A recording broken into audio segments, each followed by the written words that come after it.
Tita Kripaya Shri Gurum Tam Natosmi.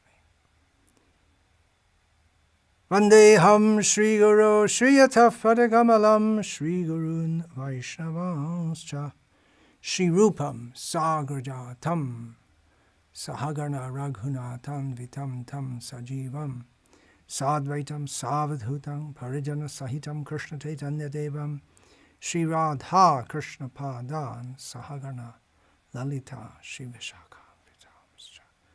Hare Krishna, Krishna Krishna, Hare Rama, Hare Rama, Hare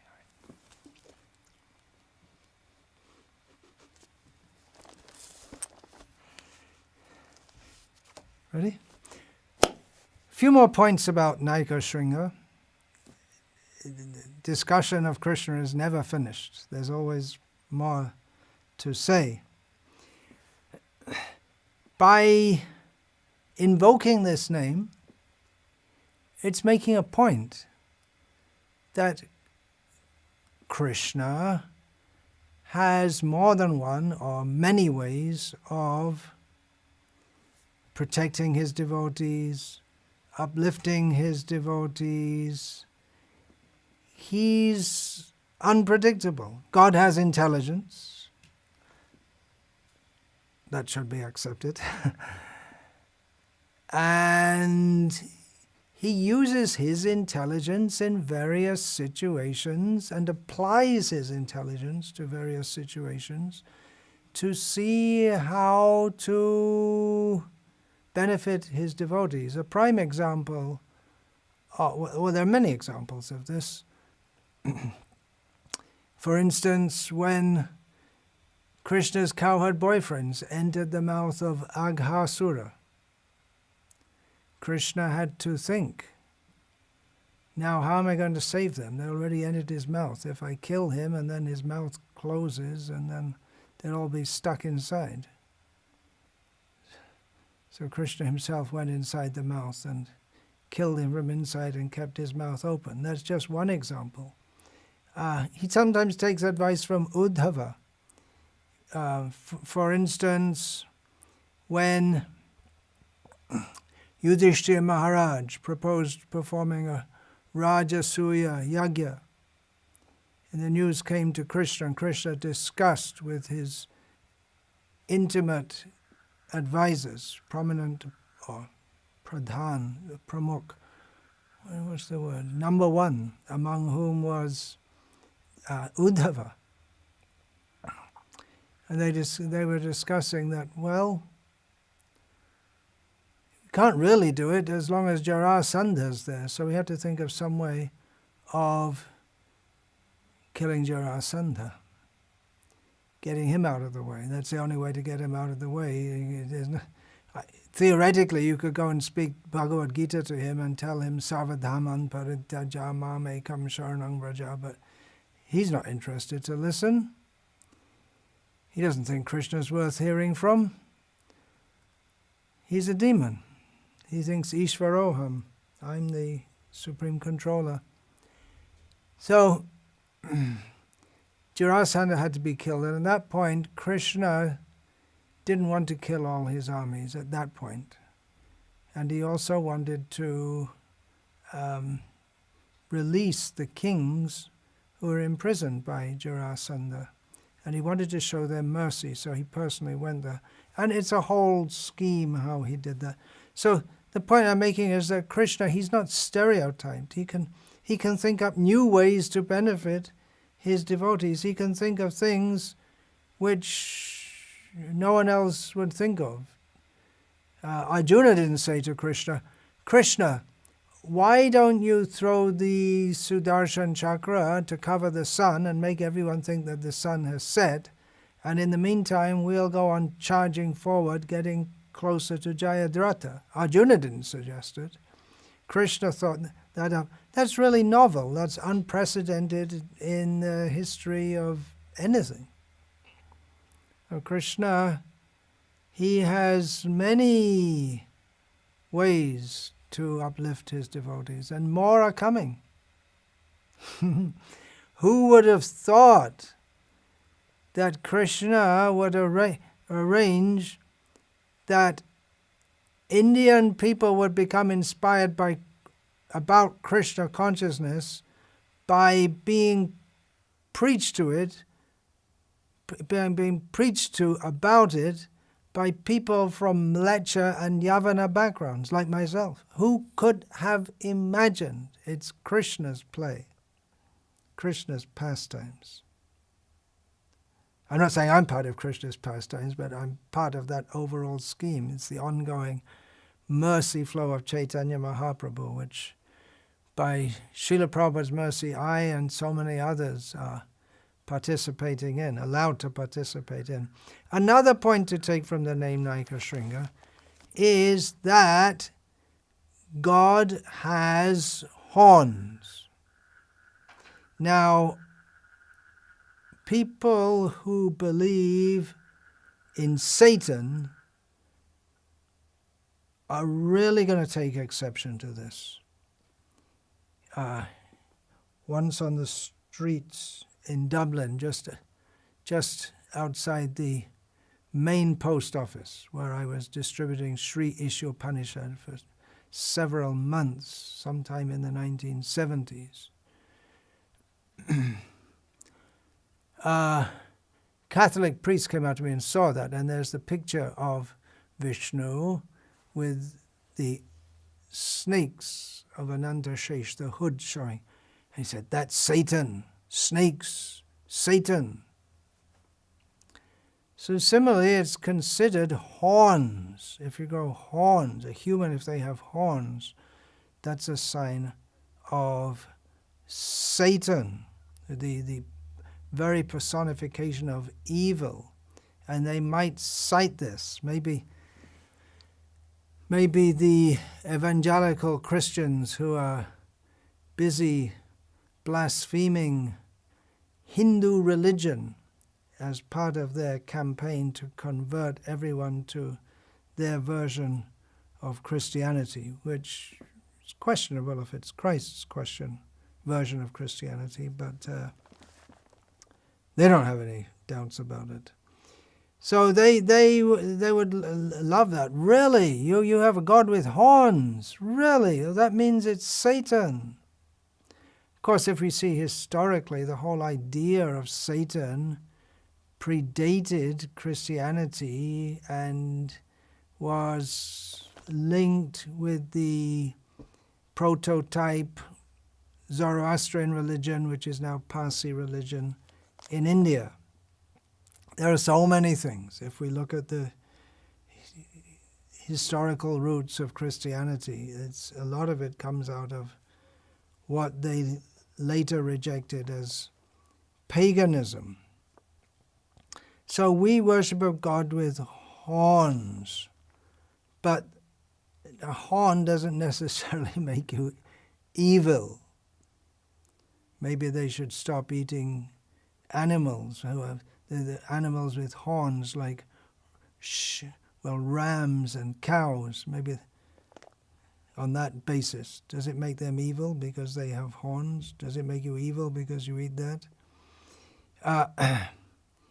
Practically, if we take the words of Jesus, to not worship mammon, then speaking objectively, I hope, most Christians today appear to be more worshippers of mammon than of God. It's hard to find a Christian who has the spirit to leave everything behind him and follow me, as Jesus said to the fishermen, headed by Peter, was it not? I don't pretend to be a biblical scholar, but I remember a few things from my childhood and later. It's hard to find. There are the Jehovah's Witnesses. They do that. When you become a Jehovah's Witness, then you leave everything and become a preacher. That's generally what you're supposed to do. Anyway, it's there in all religions. The great teachers like Jesus and Buddha come, and then people take their teachings and they accept what they like and twist what they don't like to fit their own ideas of what they think God should be or how we should practice religion. But real religion means to act according to His desire and to accept that He is independent, God is independent, and He lives and exists and does everything as He likes according to His desire and not according to what we think He should be. Christians in India are also on the warpath about Christ is very moral and Krishna is not very moral.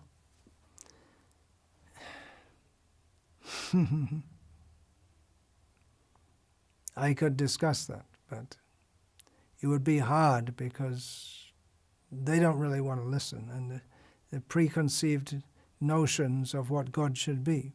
But we should try to understand Him as He is, and not according to our anthropomorphic ideas by which they make Jesus into God. We accept Him as a messenger of God, but to be directly God, the creator, maintainer, and destroyer of the worlds, it doesn't seem that Jesus Himself said that.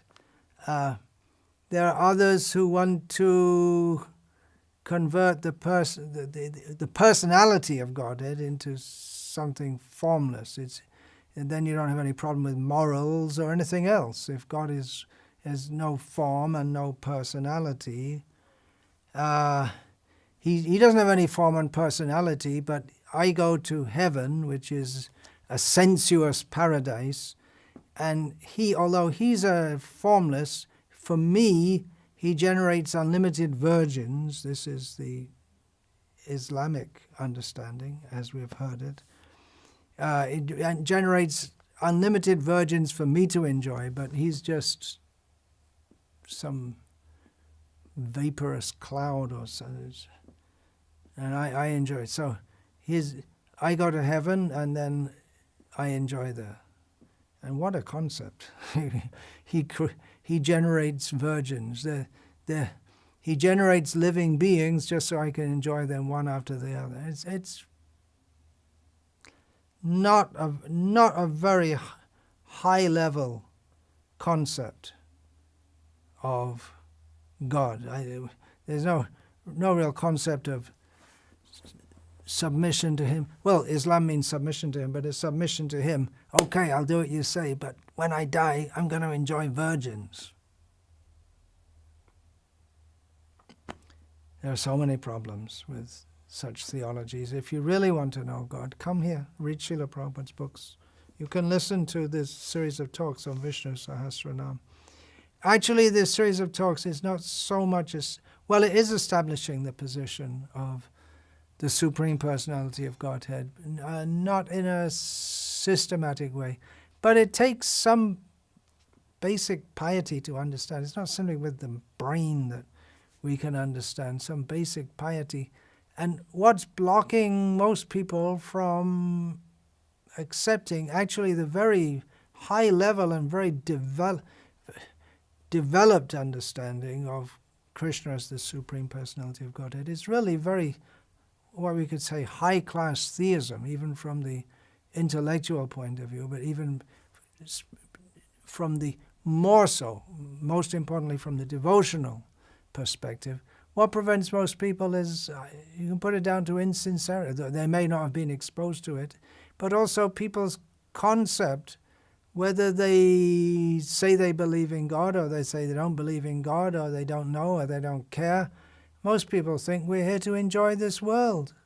And heaven, we go there by the grace of God and we enjoy there. The notion of we are meant to serve Him is very strong in Vaishnavism, very strong and clear, which is the way it should be. And we can't really understand, can't really have a discussion about or really understand anything deeply and seriously about God with people who have such crippled concepts that He facilitates our enjoy. He who doesn't really do much or is just some vapor or some undefined voice in a cave, or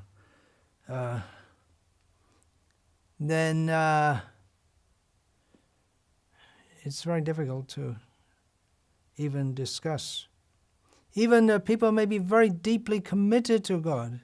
They're ready to fight and kill each other, and they've done for generations. They'll fight and kill each other over their differing concepts of God. But they don't really want to know him as he is. They want to use him. I'll worship God, and then he'll do this for me. So, okay, I'm willing to even give my life with the faith that I will enjoy myself in heaven thereafter. So it's almost as if they want to keep the concept of God very vague, that you can't know him fully, so don't even bother, just get busy enjoying those virgins. So he comes to show himself as he is. He comes. And they'll also say, it's not possible for God to come. Then he's just an ordinary human being. How can you call an ordinary human being God? But even when he comes himself, Maya Javanika Chanam, being covered by the covering of Maya, Agyad Hoksajam Avyayam, Nalakshase Muhadrisha, Nato Nart Yadharo Yata. The covering of his illusory potency covers Krishna from those who don't want to see him as he is. And what do they see? They see something, but they don't understand who he is. They don't understand that he is visible to their eyes, but he's higher than simply what they can see with their eyes. Therefore, adhokshaja. Because agya, they don't know, they didn't hear about Krishna from proper authorities, that he's not an ordinary human being, he's avyaya, he's eternal and undeteriorating. So therefore they see him, but they don't nalaksha, they don't notice him, or they don't properly visualize his form, because mudha dirsha, they see through the eyes of their foolishness. So what do they see? It's like someone seeing an actor on a stage. They don't really understand who the real person is. They mistake him for, they identify the person to be the role he's playing. They think this is Romeo in a presentation of Romeo and Juliet. Oh, he's not Romeo.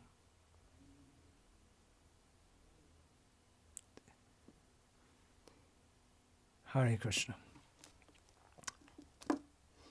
Vishnu Sahasranama, name 770, Gadagrajah.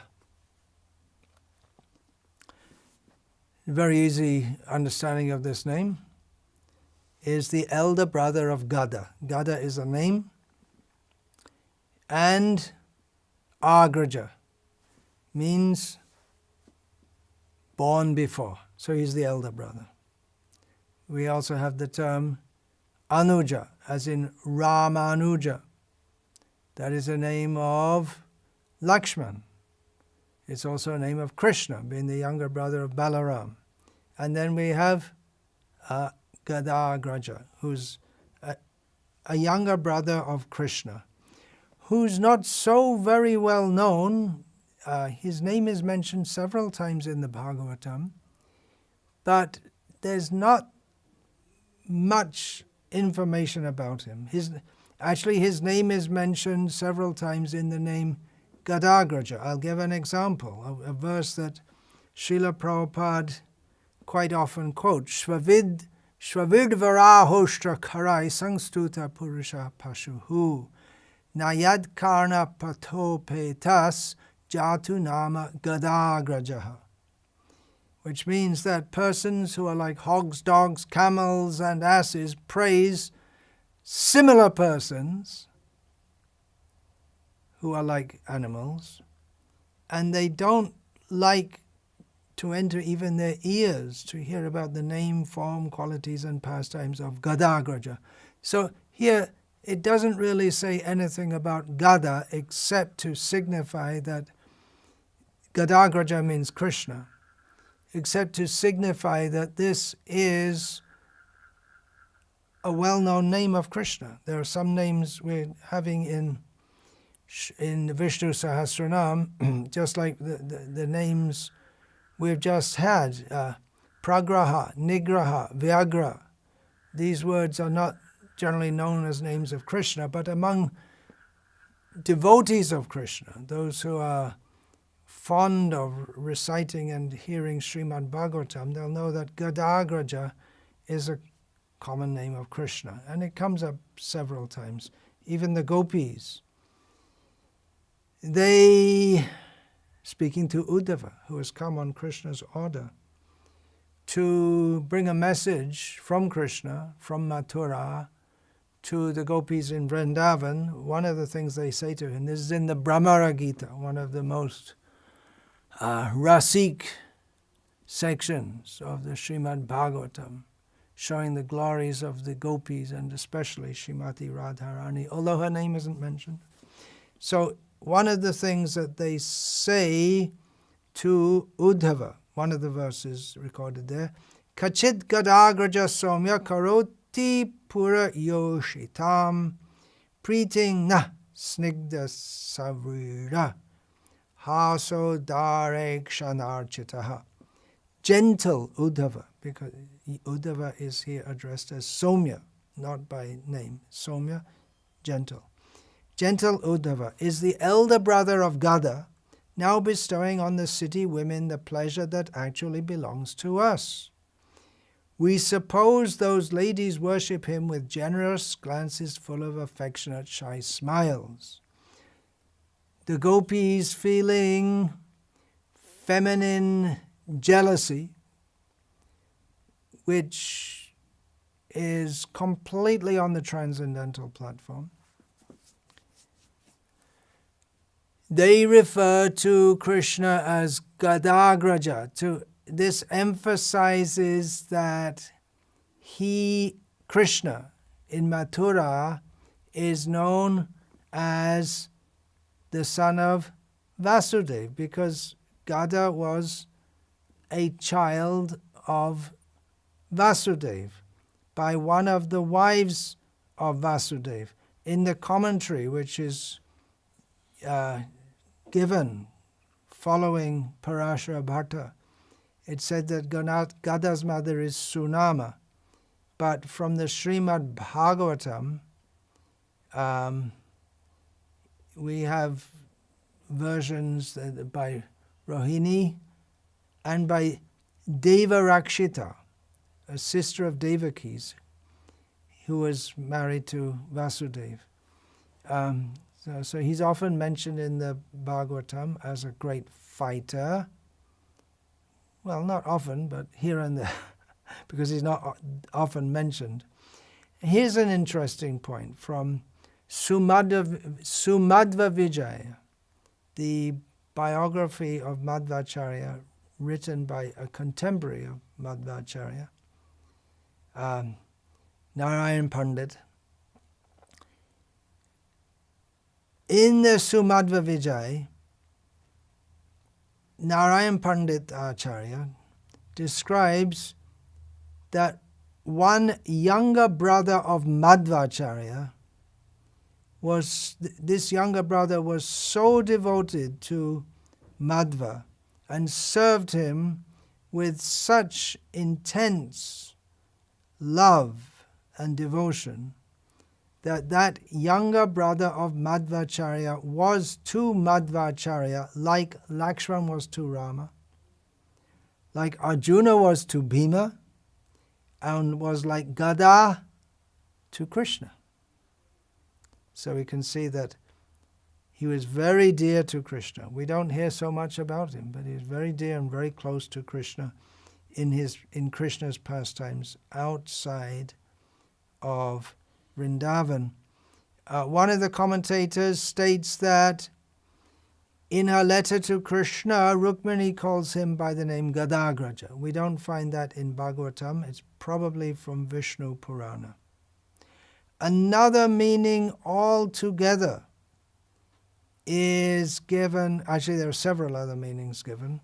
Another meaning is given by Shankaracharya, who no doubt is aware of the etymology of Gadagrajah, the meaning that Krishna is the elder brother of Gada, but he gives another meaning, and there's nothing wrong there. It's all very good.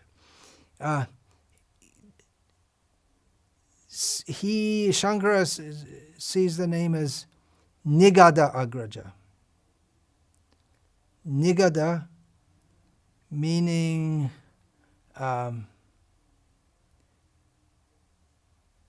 mantra. So Nigada and Agraja, born, so it means, Agraja means born of, so born as a result of mantras. And he gives the example, Shankara gives the example of Lord Rama, who was born of the Putra Kameshti Yagya. The Yagyas, of course, a main component is the offering into the fire, but another absolutely essential component is the chanting of mantras. And according to the mantras chanted, the result of the yagya will be forthcoming. And Shankara also accepts the elder brother of Gada as his second interpretation. So he doesn't reject it, but he gives another meaning first. He's well aware of that. Another meaning, Satyadeva Vashishta, he who pervades those who walk and talk. And again, it's a different breakup of the Sanskrit. Gada, meaning walking, Agra, meaning talking, and Ja, that gives the sense of born of, but it can, in that sense, can be extended to mean pervading. And therefore, he pervades as the soul all those who walk and talk. In other words, he is the life of those who walk and talk. Jivanam sarvabhuteshu. We can walk and talk as long as we have life. Life is given by Krishna. Then another meaning from Satyadeva Vashishta is that he is the foremost among those who produce sound. And sound, shabda, we know is, shabda can generally mean sound, but it particularly refers to the Vedas, the Shruti. The Shruti is the eternal sound of the Vedas, which are manifested as sound. We say they're books, but they're not books. They may be committed to books later, but they're originally sound. And the Smriti that is different. That is books. But Shruti is sound, which is heard, and Shabda is the sound. So Shabda can mean any sound, but specifically in the Vedic context it means the mantras of the Vedas. And so many people recite the Vedic mantras. Brahmanas especially are meant for doing so. Pathanam means to recite the Vedas. That's the general meaning. Kshatriyas and Vaishyas also do. They can also recite the Vedic sounds, although Brahmanas especially, it's their duty to do so.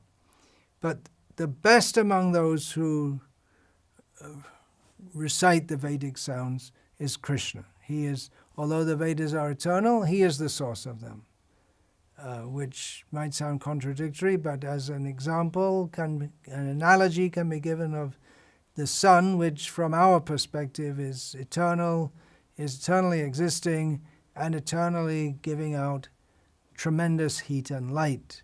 So what is produced from it is eternal, but still the sun is the source of it.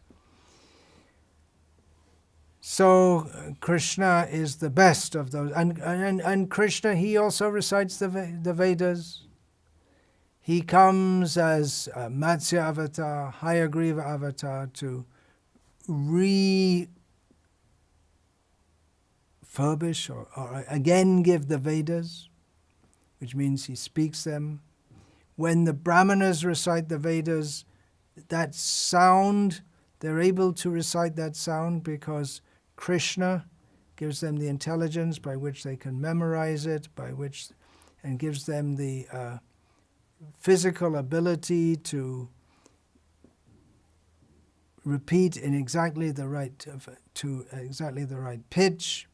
So Krishna's there always, and Krishna himself, during his householder life in Dwaraka, would daily perform yagyas, which either his home yagyas as a kshatriya, he was duty bound to do that, and he would from time to time engage brahmanas in special sacrifices. And kshatriyas, of course, they would maintain so many brahmanas in just to be there and recite the Vedic mantras. And some of them may worship in the temple also, they may teach also.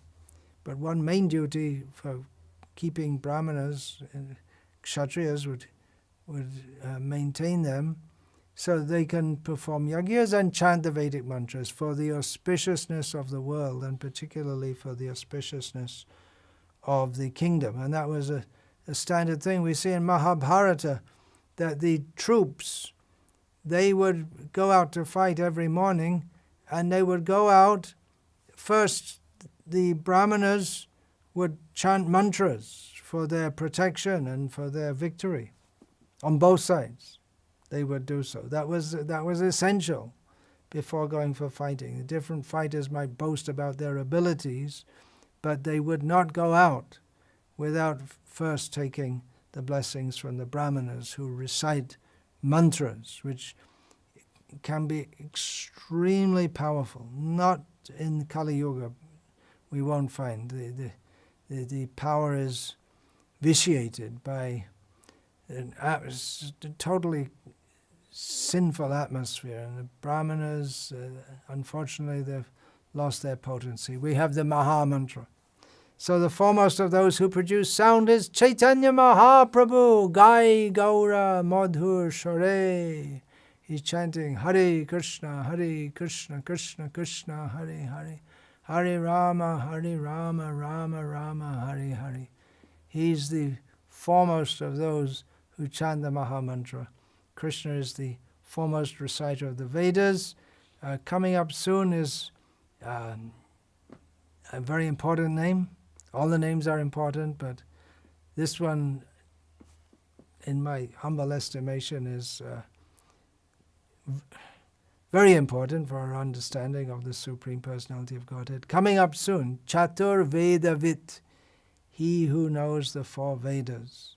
So we'll discuss more about that there when we come to that point.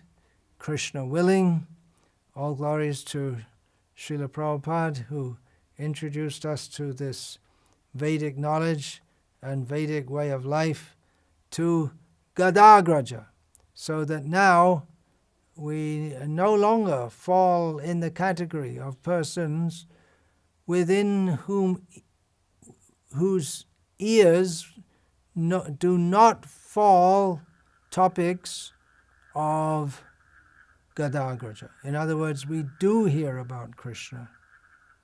We've been saved from animalistic life, Shvavidvara Hoshtra Karai, living like hogs, dogs, camels, and asses without hearing about Krishna.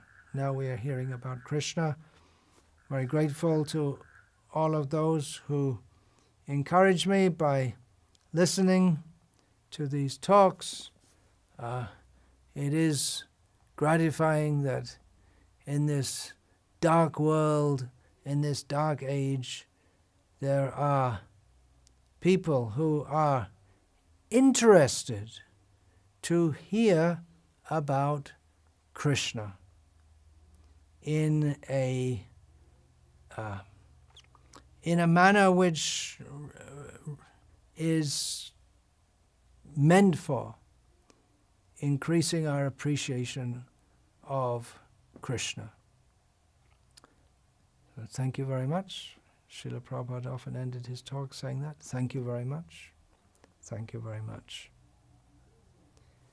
Vancha kalpa tarubhyascha kripa sindubhya evacha patitanam pavanebhyo vaishnavebhyo namo namaha. Dante nithaya Trunakang padayo nipatya kritva chakakushatam etadaham ravimi Hey sadhava sakala eva vihaya durat Gauranga chandra charane kurutanuraga Parivadatu jano yatha tata va nanumukaro navayang vicharayamaha Hari rasa madira madati mata bhuvi vilutama natama nirvishama. Hare Krishna, Krishna Krishna, Hare Hare. Hare Rama, Rama